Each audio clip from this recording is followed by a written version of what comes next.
Nuestra primera entrevista. Mucha preocupación en los mercados de comercialización del crudo, los mercados a futuro, como se llaman, pues ha habido repercusiones, ha habido algunas motivaciones que llevan a que el petróleo, no tanto el Brent del Mar del Norte como el WTI, que utilizamos como crudo marcador, como de referencia para la venta de nuestros petróleos, pues justamente estén con esta tendencia a la baja en las últimas horas. Nos acompaña el consultor en geopolítica energética, Nelson Baldión. Si le parece, Nelson, arranquemos con aquello. ¿Qué es lo que pasa en la geopolítica mundial? Porque cuando se dan pues estas situaciones, algo ocurre, debe haber una o varias razones para las cuales se vayan dando estas situaciones. Bienvenido. Alberto, muy buenas tardes con todos. Un gusto estar aquí presente. Sí, efectivamente, esta última semana ha sido bastante complicada para los crudos marcadores en general a nivel global, debido a que la guerra comercial de tarifas que mantiene en este momento Estados Unidos con varios países y en especial con China ha hecho que los cálculos de crecimiento se reduzcan. Incluso Estados Unidos decreció un 0.3%. Eso hace que se recalcule el balance oferta y demanda, y básicamente los mercados comiencen a sentir el tema de la baja de crudo. Otro efecto importante que tenemos que tomar en cuenta es que Arabia Saudita está alineada con la política de Estados Unidos. De hecho, el día de ayer anunció el gobierno saudí que puede vivir largo tiempo con un precio de crudo bastante bajo.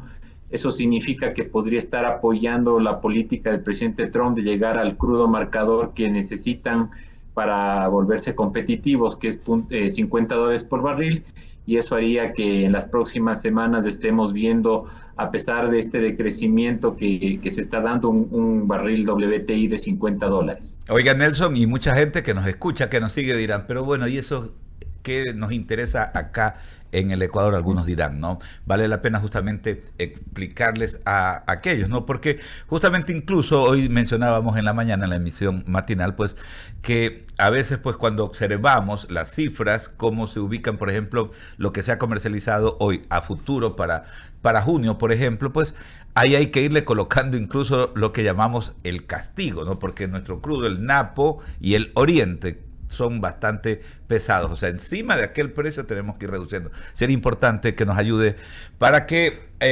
nuestro auditorio pues alcance a dimensionar, ¿no?, esta situación, este impacto que tiene en nuestra economía, porque en el presupuesto general del Estado 2024, que es el que estamos utilizando porque estamos con presupuesto prorrogado en el 2025, justamente ubicamos una cifra y entiendo que ya estamos bajo ese parámetro, ¿no?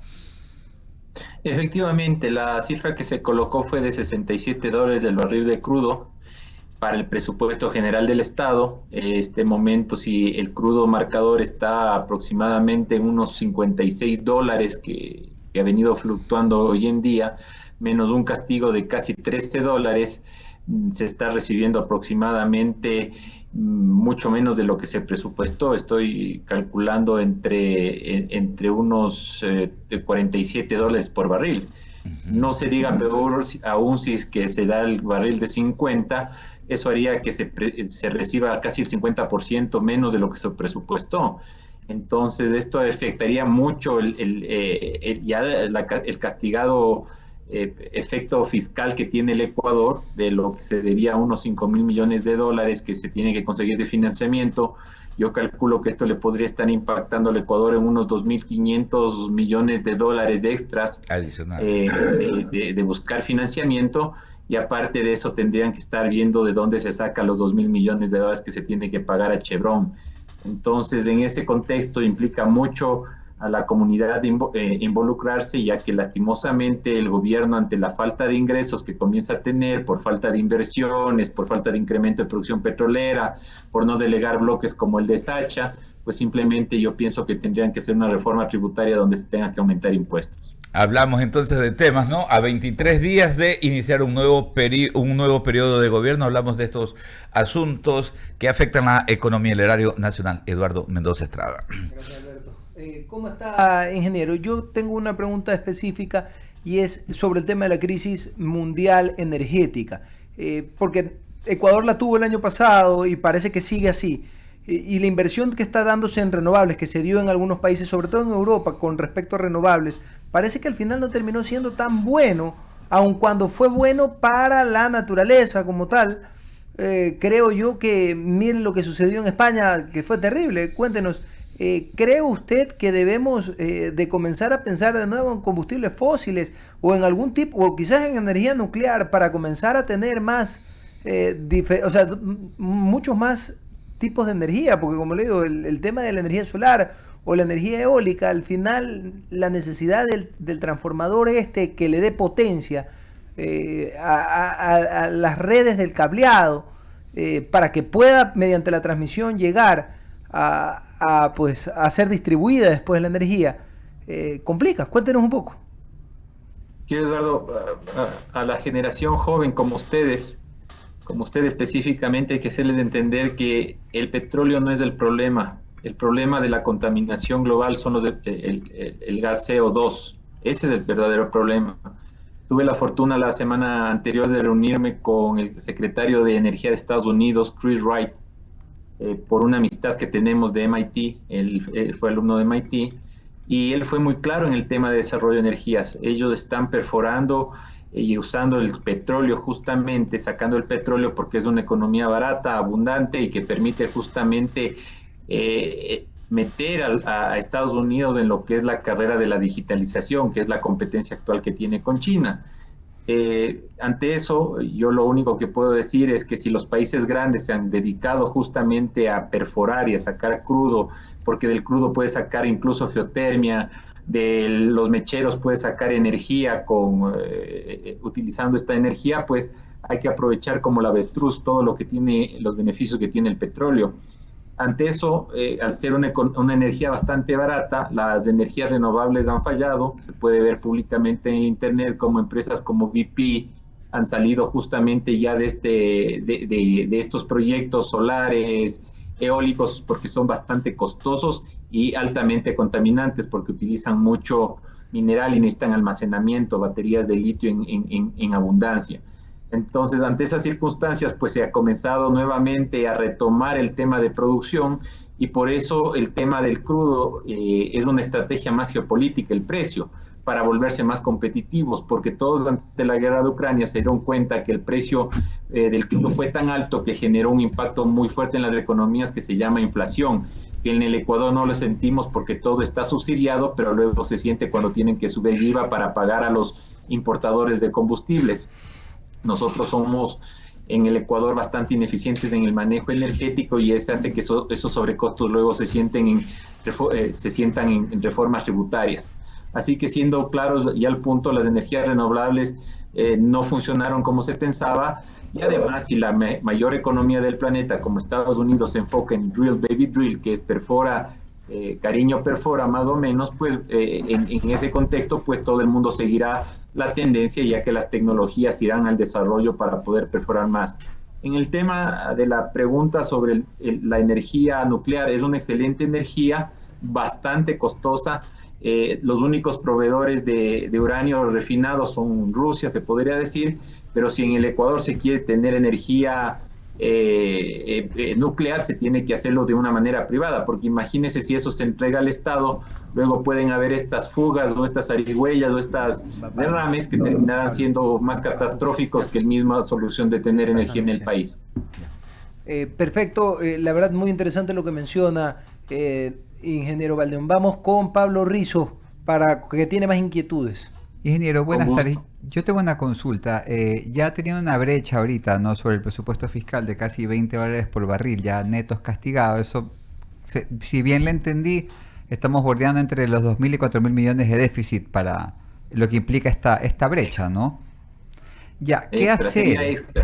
Ya, ¿qué hacer realmente que no implique, obviamente, el subir impuestos? Porque no queremos encarecer, ¿no?, la vida. ¿Qué puede hacer el gobierno? ¿Qué medidas proactivas puede hacer para paliar un poco este déficit? Porque esto al final del día pues se necesita todo este dinero para para educación, para salud, para vivienda. ¿Qué podemos hacer? ¿Qué recomienda?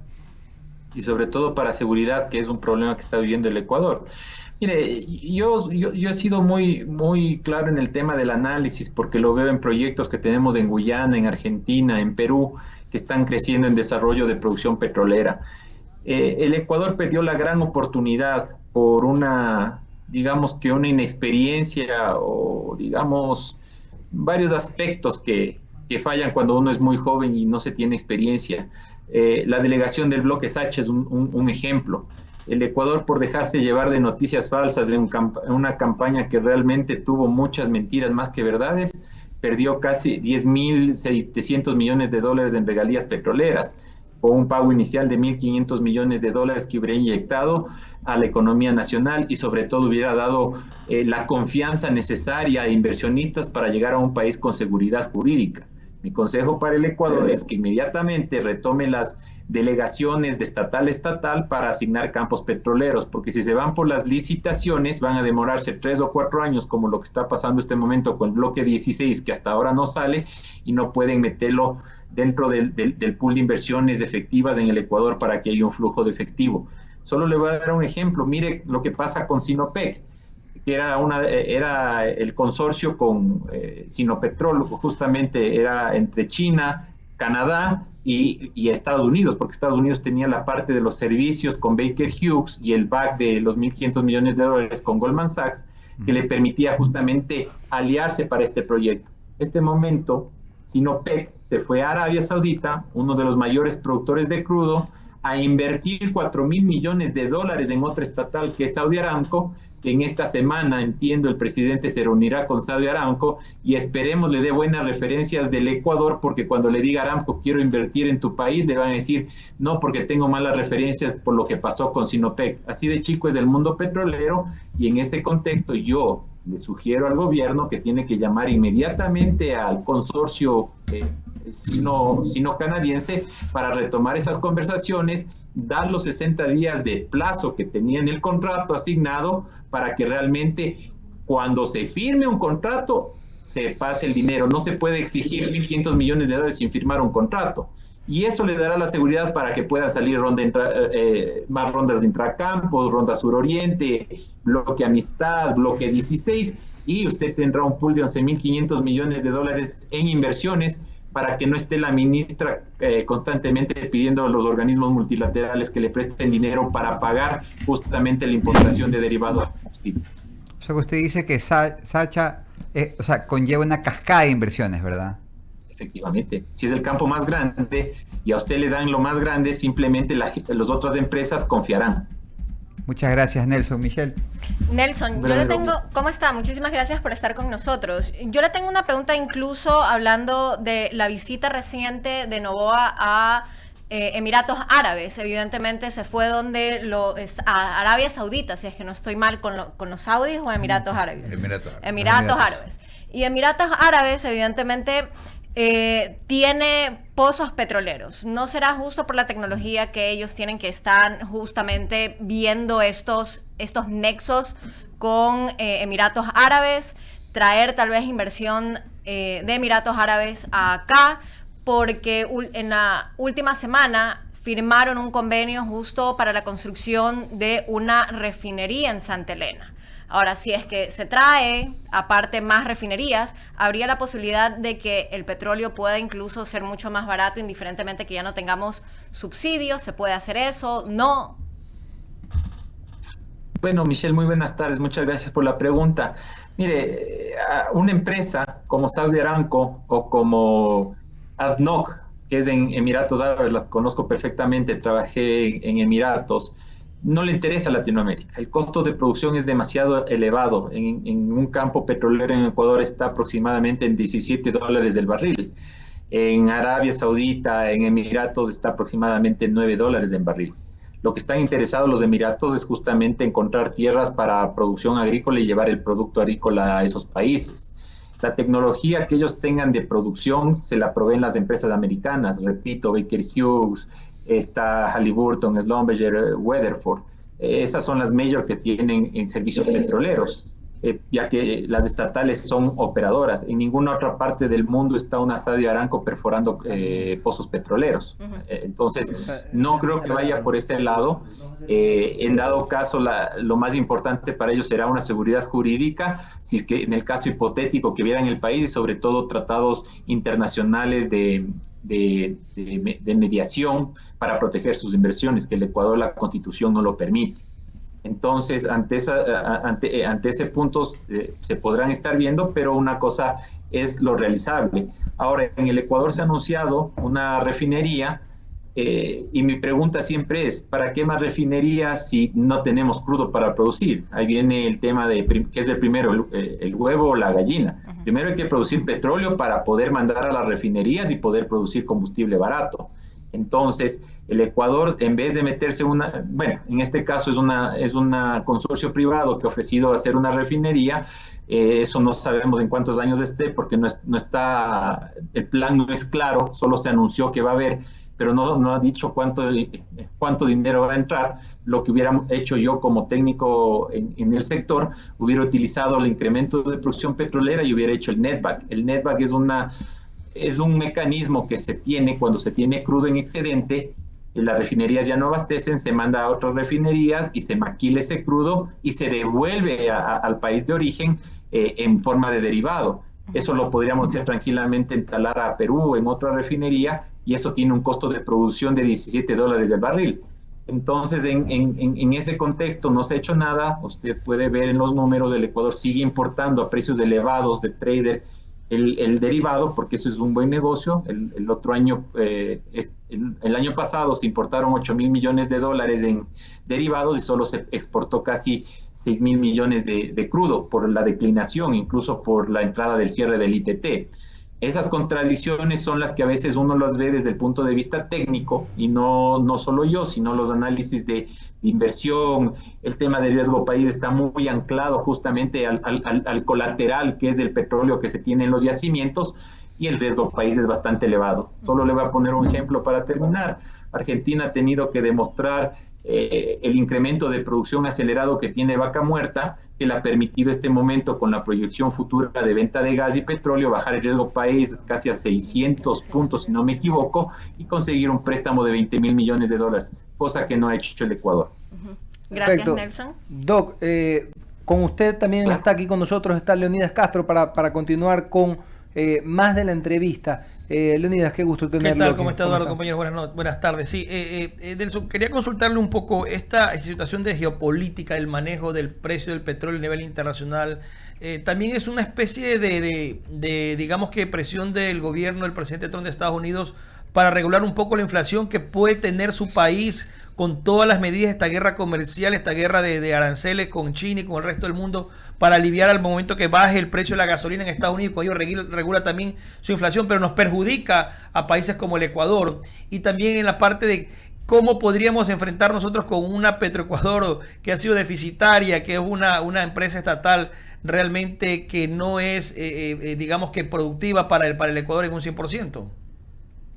El caso de Petroecuador ya es, a veces como ecuatoriano y que lo vemos desde afuera, es un caso perdido. Esa empresa se tiene que liquidar inmediatamente y pasarle a un modelo SA, poniendo un ejemplo, la radioaudiencia, como el Banco del Pacífico, que sea con una visión privada, administrado con gobierno corporativo, leyes anticorrupción, y básicamente que el 51% siga siendo del Estado, tenga las regalías, y el otro 49% a inversión privada. Eso tiene que ser la nueva empresa energética del Ecuador, al igual que es Ecopetrol en Colombia, Petrobras, o la misma YPF de Argentina. Eso es un caso perdido, realmente el haber devuelto. Por eso digo, es un error sumamente grave de falta de confianza. Yo no sé, los árabes son demasiado bien informados, tienen agencias de inteligencia enormes para saber qué pasa en el sector energético, y el no haber cerrado el contrato de Sacha, pues simplemente es un mal referente para el Ecuador. No hay confianza. De la noche a la mañana, de un contrato ya firmado, aprobado por el Consejo de Administración de licitación de hidrocarburos, te dicen que no, y en 5 días sin firmarte contrato te vas.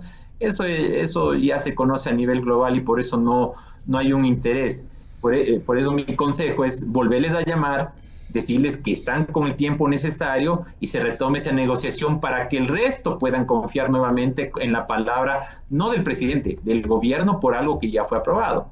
Ante eso, pues ya, ante esa ineficiencia que tiene Petroecuador, la única opción que tiene el país para incrementar producción, porque si hay salvación en el tema de ingresos, este momento, a pesar de esta guerra comercial, de todo este tema geopolítico, donde incluso hay que ver la decisión de la OPEP a finales de esta semana, inicios de la otra, yo pienso que van a incrementar un poco más la producción, pienso que van a equilibrar en estos $50 el barril, ya que a Estados Unidos le beneficia en el sentido de tener un buen verano de viajes con gasolina barata, una buena Navidad, sin todos los juguetes que produce China, pero sí una buena Navidad barata en términos de cargar su combustible barato para sus vehículos. Recordemos, por cada dólar que baja el estadounidense en consumo de gasolina, usan 100 más para consumir en servicios, en productos. Entonces, solo para concluir, yo creo que en ese punto el Ecuador sí es perjudicado, pero tiene una solución, que es incrementar producción petrolera para que también el Ecuador baje sus costos, le permite exportar, porque el consumo diario al momento es de 104.7 millones de barriles de crudo a nivel global, es decir, si hay clientes para crudo ecuatoriano. Nelson, pero ¿cómo podríamos incrementar si tenemos de por medio también que cumplir con el ITT, con el cierre justamente de esa producción petrolera que se decidió en consulta popular? Y hemos visto que en los últimos meses ha caído drásticamente la producción por todo lo que ha ocurrido y realmente incluso hasta por fenómenos naturales, derrumbes, deslaves, y hemos visto cómo se ha visto mermada la producción de petróleo en Ecuador. Y en el tema del ITT, ¿qué camino hay? Porque eso ya está sentenciado en consulta popular. El tema de incrementar producción, el plan, da tanta lástima ese tema de Sacha, y lo repito porque fueron un año de negociaciones intensas para que en cuestión de 5 días borren como si fuera fácil. Falta de entendimiento. Entonces, sí hay como delegando incremento de la producción se puede hacer, pasando los bloques que tiene la ineficiente Petroecuador al ministerio, inmediatamente haciendo asignaciones de estatal a estatal que permite el artículo 1 de la ley de hidrocarburos. La delegación de estatal a estatal es automática. Veas el ejemplo para las autoridades de gobierno, si me están escuchando, lo que pasó hace 2 días entre Arabia Saudita y Sinopec. La delegación de estatal a estatal ha permitido ingresar 44.000 millones de dólares a uno de los países más ricos, que es Arabia. Entonces, no es que es un tema solo entre países pobres. Países ricos necesitan incremento de producción. El tema del ITT es un caso bastante raro. Siempre que lo hablamos en Houston me preguntan, y yo les pregunto, y es que fue un tema demencial. Yo creo que el presidente, en vez de estar pensando en una constituyente que no sabemos si le salga a favor, debe estar pensando en cómo hacer la pregunta que le permita revertir, y hacer la pregunta en el área de impacto, como dice la ley. Tendría que ser consultada en el área donde justamente está el impacto del ITT, para que esas comunidades que están manifestado que no querían que se cierre, pues se pronuncien nuevamente, porque ahora sí ya ven el problema de falta de trabajo, empleo, y mire el tema de que están muriendo niños por estas zonas donde antes la atención médica de las petroleras les permitían tener doctores, agua potable. Ahora están muriendo los niños por enfermedades y básicamente virus desconocidos. Antes había médicos justamente que se asignaban a la zona, ahora por falta de presupuesto y operación, pues ya no hay nada, y mire lo que está pasando. Entonces todo tiene una cadena de consecuencias que se deben medir, y yo creo que el gobierno y el presidente deben enfocarse con un ministro profesional que conozca del área, que sea técnico, para que justamente se tenga que revertir a través de una consulta popular en este sector y permita no perder un campo, no de 1.500 millones mensuales. La proyección de producción de ese campo era de 200.000 barriles día, lo cual está haciendo perder al Ecuador 50.000 millones de dólares. Muy bien, muchísimas gracias, Nelson Baldión, consultor en geopolítica energética. Muchísimas gracias. Habrá posibilidad de seguir conversando a futuro. Que tenga una buena tarde. Un verdadero gusto. Buena tarde y un feliz feriado. Gracias, igualmente, Nelson. Muchísimas gracias. Vamos a ir a nuestra primera pausa publicitaria. Antes saludamos a Wendy Kinder, que por supuesto